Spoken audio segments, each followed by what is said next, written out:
towards a claim.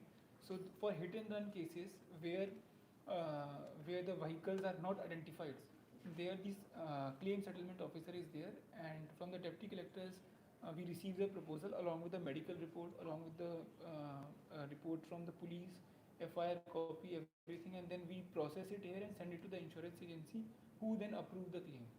So today we called the family members and handed over these checks to them, and payment has been disbursed to them. And we will, from the district side, we will try to expedite all these cases, and periodically we will hold the district level meeting also. And all health authorities, police authorities have also been sensitized to promptly register the case and to submit the report. And from deputy collector, it will come to us, and immediately we will disburse these cases. So every month we will keep convening these meetings so that there is no pendency kept at the district level. So these cases are hit and run cases. Hit and run, correct.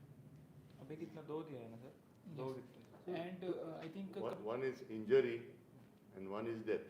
So injury it is 50,000 and death it is 2 lakhs.